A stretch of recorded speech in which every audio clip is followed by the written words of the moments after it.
Thank you, everybody, for coming to the Aaron Torres Podcast YouTube page. If you could do me a quick favor, see that little subscribe button at the bottom of your screen? Go ahead, click that subscribe button. Really does help our channel grow, our audience grow, and I really do appreciate it more than you know. So click that subscribe button. Appreciate your support. Now, here's the video that you came here for. Of the world of college basketball, but where I want to start is, again, the world of college football. I think maybe the biggest story in college sports over the course of the last couple months. It is the Nico Iamaleava mess, the previous quarterback at Tennessee that is no more. And look, we talked about this on Sunday night show. We're not going to relive and relitigate what we discussed on Sunday night. But at the same time, this has now become a national story. They were talking about it on First Take. They were talking about it. Cowherd was talking about it. Jason Whitlock was talking about it. A lot of places that don't talk college sports and certainly don't talk college football in the middle of April were discussing this thing over the last couple of days. It is huge. It is big. And there is some major fallout for Nico Iamaleava. None of it is good, as it is not looking like he is going to go to a better football situation than at Tennessee.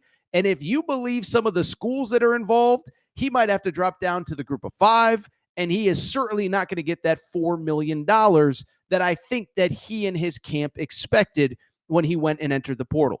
And so I want to break it all down. I want to discuss the new item lines, the new pieces of information, because I'll tell you this, like my big picture takeaway, let's not beat around the bush. Let's get right to the lead of this story.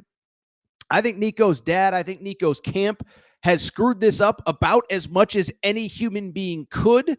And I think they basically did essentially everything wrong. Okay.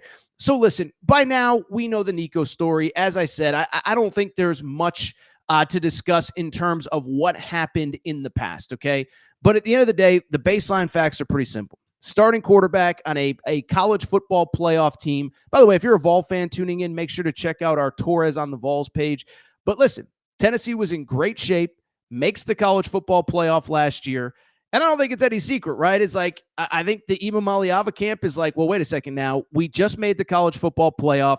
The market for quarterbacks is going up. So he originally signs that deal coming out of high school. $2 million for a quarterback seemed absolutely insane at the time. Now it's kind of just the going rate. And so I think Nico and his camp assumed that, we're going to play hardball. We're going to play tough to get. We're going to make sure that we get the new market price.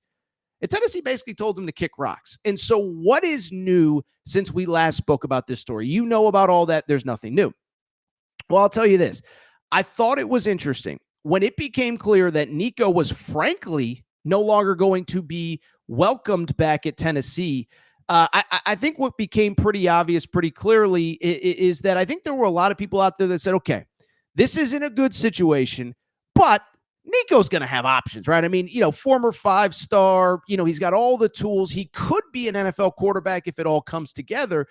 And so when he decided to enter the portal, you started to see all these big name schools kind of linked to Nico, right? Well, he's from LA, so USC is going to make a phone call, and Lincoln Riley, he needs another 5-star quarterback, and why wouldn't he go after Nico? UCLA, maybe they get in the mix. Notre Dame, they need a quarterback after losing Riley Leonard to graduation this past year. What about Texas Tech? All that oil money. Bill Belichick does not have a quarterback at North Carolina that he trusts. And so you started to see these names and you started to feel like, okay, well, if things go to plan, he's still going to end up in a good spot. He's certainly going to get the money that he had at Tennessee, and he might even get a little bit more money than he was originally anticipating. Well, if you've been paying close attention, it is pretty clear that that is not the case, okay? So the first thing they screwed up, and we're going to talk about how exactly they screwed up. The market for Nico just certainly is not as big as we thought, okay? USC has no interest. They have a starting quarterback in Jaden Maiava that's returning. They're good. We're going to rock with him. Bill Belichick. I thought the Belichick UNC stuff didn't really make sense to me because ultimately, I've been following Bill Belichick's career for a long time. Overpaying for a quarterback does not sound like something Bill Belichick is going to do in college, in the pros, in the NIL era. And so I only bring it up because over the last couple days, we've gotten a few very interesting reports, okay? It came out on Monday afternoon that the three schools that could hypothetically be interested, Notre Dame doesn't seem to want him. North Carolina, USC doesn't seem to want him. Could Carolina be interested? Tulane and then UCLA. Okay. So those were the three schools that get linked to Nico Iamaleava. The three schools are UNC, Tulane, and UCLA, Tulane, and North Carolina. Well, we immediately find out that, as I just said, North Carolina is not out of the picture. Then I thought it was really interesting about a few hours ago as I'm getting ready to do this show, as I'm starting to tape, we get a report that, oh, by the way, North Carolina is out. And also, how about this from Pete Nakos, the guy who's been all over the story? Tulane is now pulling out of the Nico Iamaleava sweepstakes. So the guy who 4 months ago, was literally starting in a playoff game, Tulane is not interested. And that's on top of North Carolina. That's on top of UNC. That's on top of everybody else. And then, oh, by the way, we get the second report, the one that I had up correctly. How about this for a follow-up report? This is from On3. Multiple schools are waiting to see if Tennessee transfer quarterback Nico Iamaleava's NIL demands drop in the coming days, Pete Nakos reports.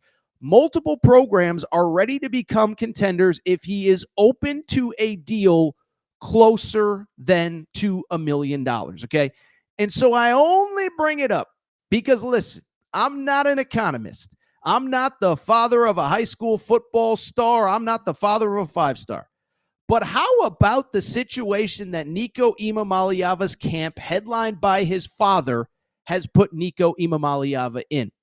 He is certainly not going to end up in a place that is a better football situation than Tennessee, okay?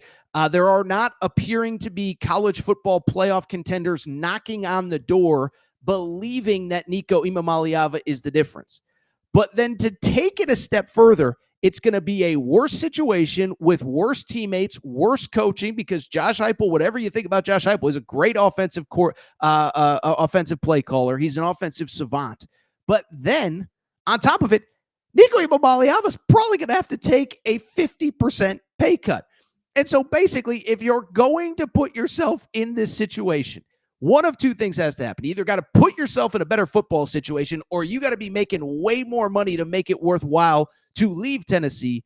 And it looks like Nico Iamaleava is going to get neither. And so when I look at this situation, I'm just going to say it. I think that there is, in my opinion, how about this? I believe that Nico's family, and I truly believe this in my heart of hearts, they have screwed this up about as badly as you possibly can. And I can't think of a situation that has blown up bigger than this one has, because, it was funny when all this happened, 3, 4, 5 days ago. It's like, this is going to set the wrong precedent in the NIL era. And what's it mean? Guys are going to hold out. It's like, well, there's the counter to that too, which is, what if you don't have a very good deal? And what if it backfires and you don't end up in a better situation than you were in, which it looks like it's exactly what's going to happen. And so I was thinking about this. Like I said, I think the family, the camp, whoever is making decisions has made about as poor decision-making as you possibly could for this kid and for this situation, okay? I was thinking about this. First of all, let me say this.